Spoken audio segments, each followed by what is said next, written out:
What's that? Like, in your gut, do you think that fight will ultimately end up happening? Yeah, I mean, I've been saying it since the beginning, and Jon Jones agreed to do the fight. So Jon Jones was offered the deal and accepted the deal.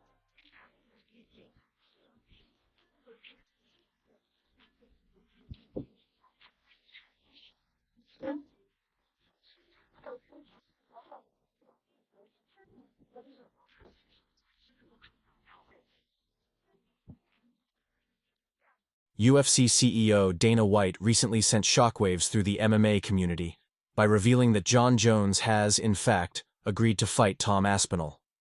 This announcement comes amid swirling rumors, heated social media exchanges, and ongoing fan debates. According to White, the fight isn't just a possibility, it's a reality waiting to be finalized. He stated that Jones was offered the bout and accepted it, although the timeline remains uncertain. If it happens, the fight could significantly reshape the heavyweight division. Still, with so much unfolding behind the scenes, the entire situation feels like a high-stakes chess match. Jon's been tweeting a lot about the fact that he's told you his plans, he's ready to vacate the belt, and all the rest of it. He said he's ready to vacate the belt? He said he doesn't care if you strip him, he would vacate it. White made it clear that he's not letting online noise influence his decisions. Even with Jon Jones teasing a potential fight against Francis Ngannou and responding vaguely to speculation about being stripped of the title. White stood firm. Jones has agreed, and the UFC wants the Jones vs. Aspinall showdown. However, he also hinted that nothing is ever simple when it comes to booking Jon Jones. In his words, it's always like dealing with an artist, complicated, unpredictable, and time-consuming. It's a conversation we've had many times now, the Tom Aspinall, Jon Jones fight. It's a bit different now, right? Because Jon's been tweeting a lot about the fact that he's told you his plans, he's ready to vacate the belt, and all the rest of it. He said he's ready to vacate the belt? He said he doesn't care if you strip him, he would vacate it. Crazy. Yeah, I've been busy. I haven't been keeping up with the gossip. He comes back. He's either back today or came back yesterday or whenever he's in Thailand. So he's home. We'll be home tonight, Tuesday. We'll figure this out. But if he doesn't fight Tom Aspinall and he does walk away, do you think he's ducked him? Would you? Tom Aspinall's the guy. He's the guy. Listen, if the guy wants to retire and doesn't want to fight, nothing you do. I didn't want Habib to retire. I thought DC should have stayed in it longer. So it's none of my business. I'll do what I can to make the fight if we can. If he's talking that crazy shit. While White dismissed Francis Ngannou's chances of returning to the UFC, the ongoing chatter between Jon Jones and Tom Aspinall continues to stir controversy. Aspinall recently stated that he considers himself the real champion and has moved on from waiting for Jones. He expressed a desire to fight twice before the end of the year, believing that Jones is essentially retired and no longer in the picture.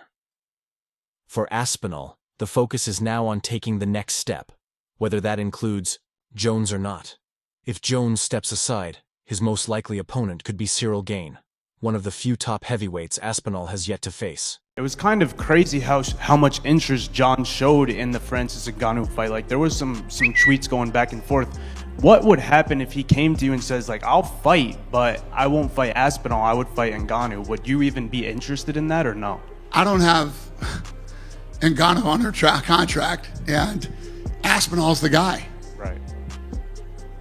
If you were put in the position, would you maybe try to get Ngannou back under contract or no? New insights from Ariel Helwani have added even more weight to the complexity of the situation. Speaking on his YouTube show, Helwani revealed 3 critical updates regarding the stalled negotiations. First, he stated that Jon Jones initially made massive financial demands to fight Tom Aspinall, figures comparable to what top-level boxers might command. Surprisingly, the UFC agreed to those terms. According to Helwani, Jones accepted the deal, but later backed away, throwing the status of the fight into complete uncertainty. Professional wrestler. This was a moment to be made. You call out Tom Aspinall, you walk his butt into the octagon as the man that's getting his hand raised. It's your moment. You can almost big dog Tom Aspinall. Cyril Gane no-sells you. He lets you sit there with your thumb in your mouth, just sitting there with nothing to do. Now you're the man. Cyril Gane now wants an opportunity at you. Do you big dog him, or do you go, okay, my ultimate get back to you is... I'll kick his same as everybody else.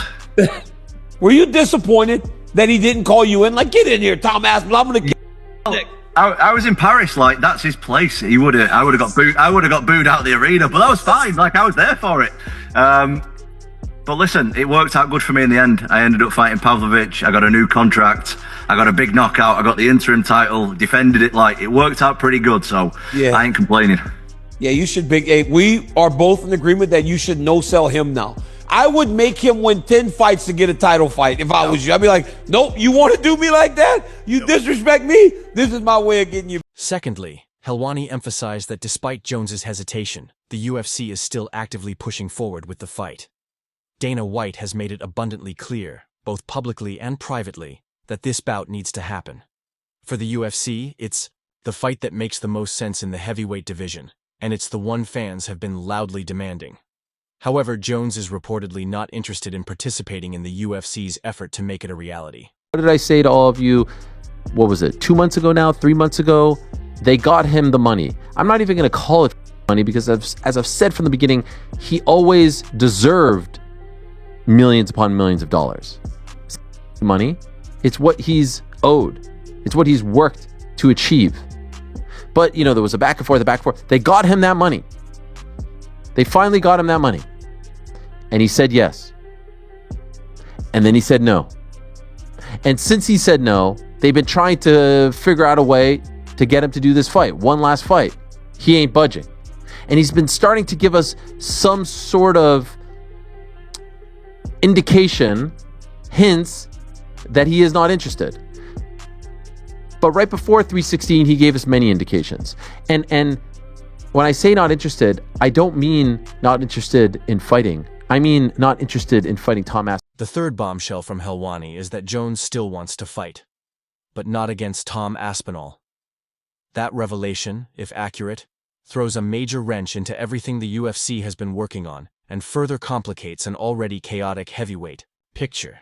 It's highly unusual for a sitting champion to avoid a clear #1 contender, and if Jones continues to refuse the fight, the UFC may be forced to strip him of the belt. That move would elevate Aspinall to full champion status and potentially set him up to defend the title against Cyril Gane or another top contender. Hints. He's done. He doesn't want to do this anymore. I spoke to the UFC a long time ago about what my future plans were. I haven't really worked out since my last fight in New York. Honestly, I believe it's been in the UFC's best interest to keep presenting me as the company's champion, not Tom. This idea of the TV deal has been brought up. This fight is pre-TV deal. New TV deal comes into play. So it's not really in their best interest. But anyway, I've been playing the role of company man by doing nothing at all. Jon, company man. Maybe the greatest contradiction of all time. The UFC has done more for Jon Jones than any fighter on the roster, and that includes Conor McGregor. They have bet backwards more for him than any fighter in the history of the sport. Lest we forget, around 7 years ago, they moved an event on fight week because he was not going to get cleared by the Nevada State Athletic Commission. They moved it to California. They have never done that for anyone. They probably will never do. Adding fuel to the fire, Tom Aspinall recently claimed that the UFC is preparing to officially announce Jon Jones's retirement. He spoke cautiously but confidently, insisting that his previous statements about Jones being done were neither jokes nor exaggerations. Aspinall clarified that he's not trying to stir the pot, but simply speaking the truth as he understands it.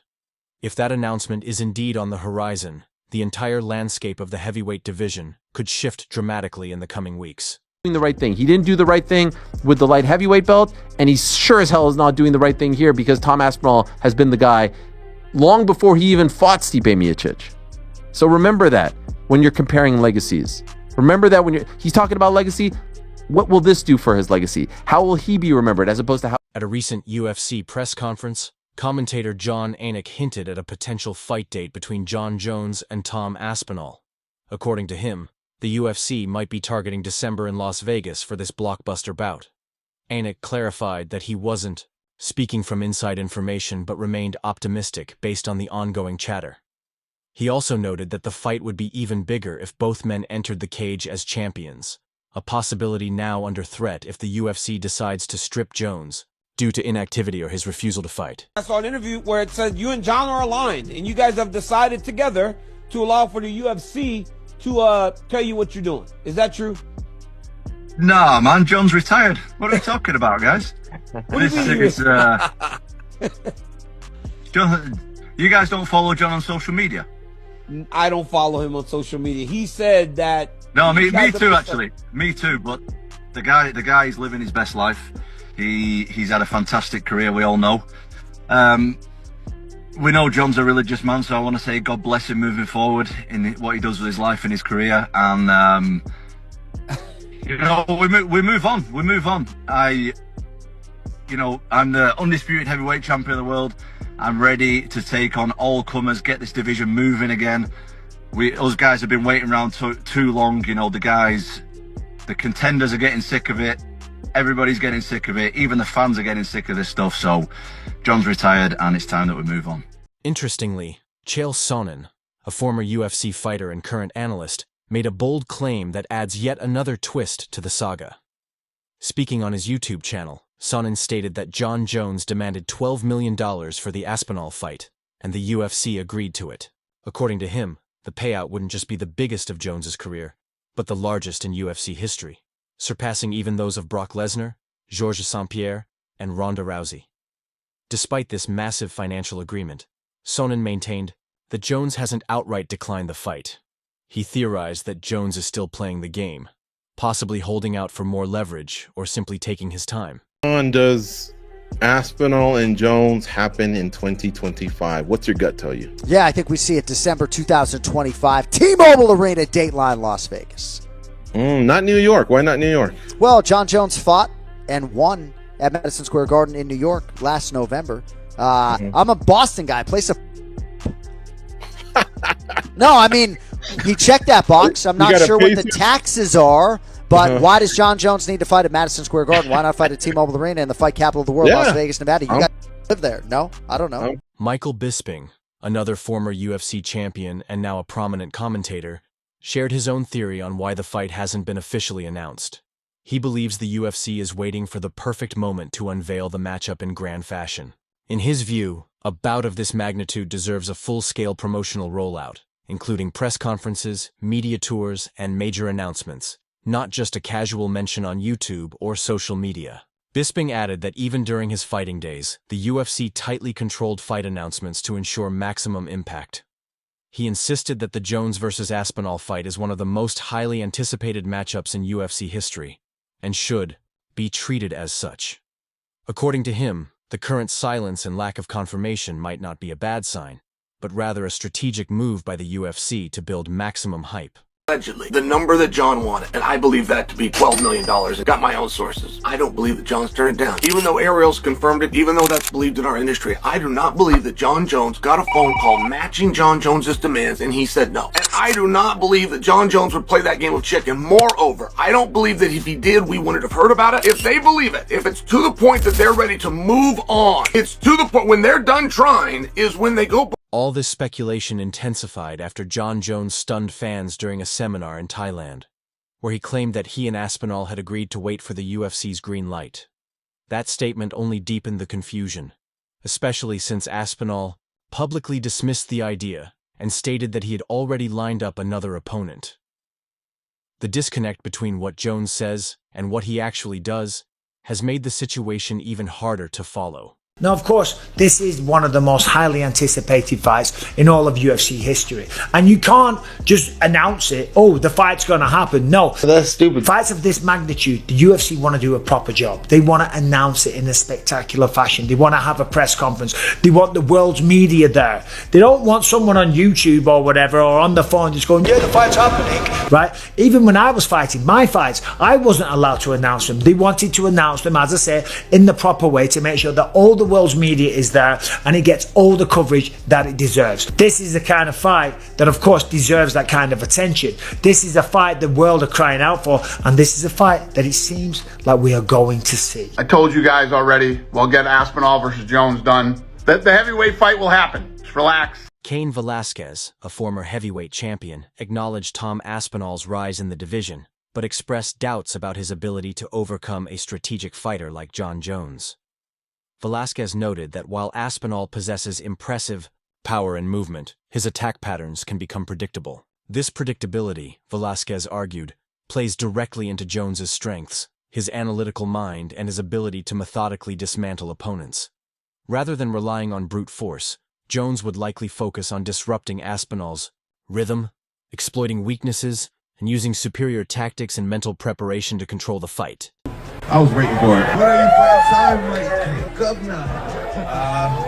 The UFC, and Tom, we all got a lot of stuff happening behind the scenes. They're one of the biggest organizations in sports, and right now Tom and I have agreed to wait for the UFC to make their announcements. So I legally can't really talk about it. Marcin Tybura offered a contrasting viewpoint, suggesting that the ongoing delay in finalizing the fight isn't due to indecision, but is instead a calculated move to build hype. He believes that both fighters and the UFC are strategically using the suspense to maximize public interest and bargaining power.